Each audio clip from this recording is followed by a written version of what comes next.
ओम प्रकाश राजभर ने प्रेस वार्ता की। जो एनकाउंटर बीते दिनों यूपी पुलिस ने किए हैं उनमें 60% से ज्यादा दलित, पिछड़े और अल्पसंख्यक हैं। 40% ही अन्य जातियों से वास्ता रखते हैं। एक चीज और जोड़ देता हूं मंत्री जी, अखिलेश जी ने बोला है कि मठाधीश और माफिया में कोई फर्क नहीं होता है।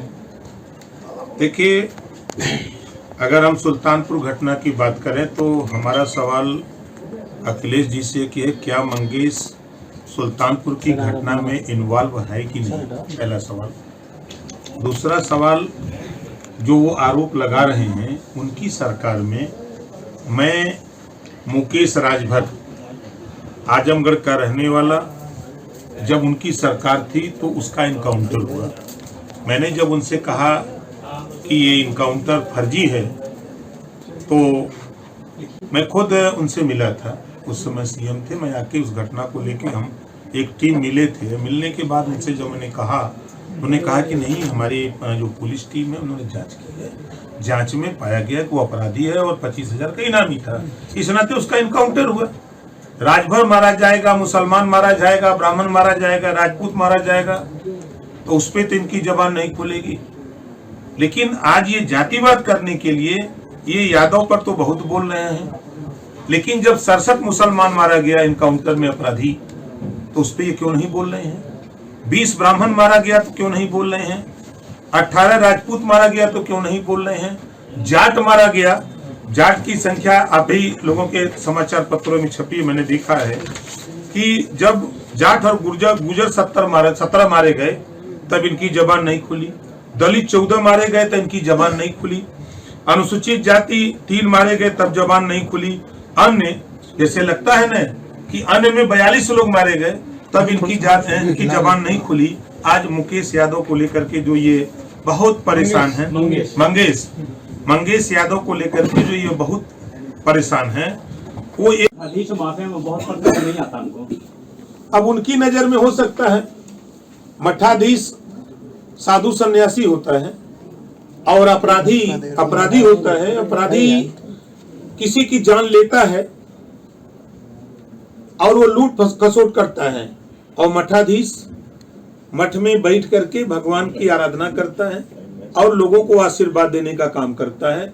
ईश्वर उनकी भला करे, उनको खुशहाल रखे, ये मठ में बैठ के रहने वाले लोगों का एक कथन होता है। अयोध्या को लेकर भी उन्होंने कहा है कि पहले गरीबों की जमीन सस्ते में खरीद ली, बाद में सर्किल रेट बढ़ा करके अधिकारी उसको वापस बेच रहे हैं।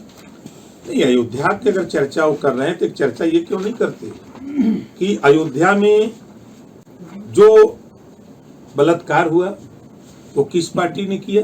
समाजवादी पार्टी ने। अगर कन्नौज की भी बात क्यों नहीं करते? कन्नौज में बलात्कार हुआ किस पार्टी ने किया? अगर मऊ में, इसकी भी चर्चा करनी चाहिए था कि मऊ में बलात्कार हुआ किस पार्टी ने किया, इसकी भी चर्चा उनको करनी चाहिए थी। लेकिन इसको तो आप लोगों के सामने बोले नहीं होंगे, हैं? इसकी चर्चा उनको करनी चाहिए थी कि हमारी पार्टी के ऊपर 1 नहीं 2 नहीं 3 आरोप, मैं नहीं कह रहा हूं, जांच में आ रहा है। कल तक वही लोग डीएनए टेस्ट की बात कर रहे थे कन्नौज को लेकर के, और जब डीएनए टेस्ट हो गया तो डीएनए टेस्ट में दूध का दूध पानी का पानी हो गया। अब क्या चाहते हो, उसको भी बताया करो कि हमारे लोग इस काम में माहिर हैं। अच्छा, एनकाउंटर पर जो सवाल खड़े किए जा रहे हैं उसके पीछे क्या आपको लगता है कि बाई इलेक्शन जो 10 सीटों का है उसके पीछे की राजनीति? देखिए, समाजवादी पार्टी हो या कांग्रेस, अब कांग्रेस अमेरिका में बोल रही है कि हम आरक्षण खत्म कर देंगे, राहुल जी ने बोला ना। अब आप बताइए कि अखिलेश जी पहले इसका जवाब दें कि आरक्षण खत्म करने वाले के साथ हैं कि आरक्षण दिलाने वाले के साथ हैं। हम लोग 1986 से हम मंडल कमीशन को लेकर कचहरी से लेकर के यहाँ तक आए हैं। जो 27% रिजर्वेशन लागू हुआ, मानवर कांसी राम जी के साथ 15 दिन कचहरी पे धरना दिए थे।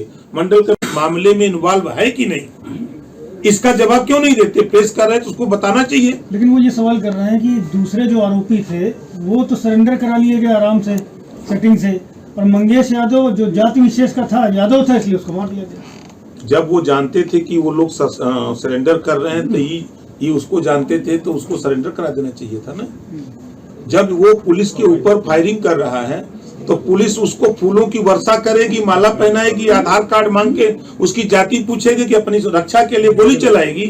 पुलिस गोली चलाए उसमें कौन मरता है? आपने देखा होगा, कभी पुलिस भी मरती है, पुलिस की भी डेथ होती है और अपराधी भी मारा जाता है।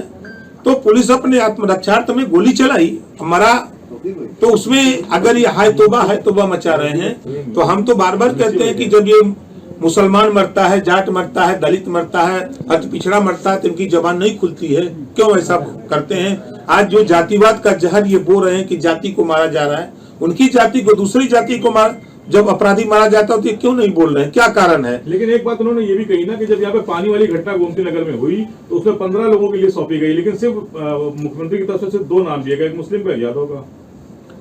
देखिए, जब शुरुआत होती है तो जो पहला और दूसरा मुजरिम होता, अपराधी होता है, उसके नाम लिए जाते हैं, पूरे नहीं पढ़े जाते हैं। अगर मुख्यमंत्री ने कहा है तो उसकी सूची ले लें, जो 15 है पढ़ लें खुद, उसको पढ़ करके देख लें, उनको समझ में आ जाएगा कि क्या है।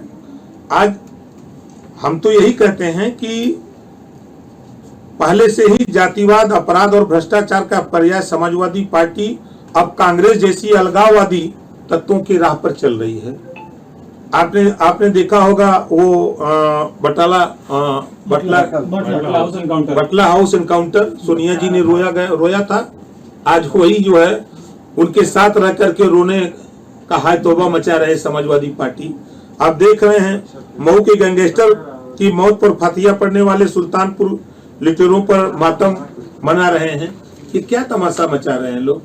आज उठा के अगर आप देखेंगे तो समाजवाद की बात करने वाले लोग, अखिलेश यादव जी अब चोर और लुटेरों की तस्वीर में अपने लोगों को तलाश रहे हैं। क्या साबित करना चाहते हैं? और आज मजे की बात है कि वास्तव में सपा का राजनीतिक डीएनए ही अपराध और अपराधी का साथ देना है। क्योंकि चाहे अतीक सांसद बनाना, विधायक बनाना, तमाम ऐसे उनके आप देखेंगे कि अपराधियों को टिकट देना और विधायक सांसद बनाने का उनका इतिहास रहा है।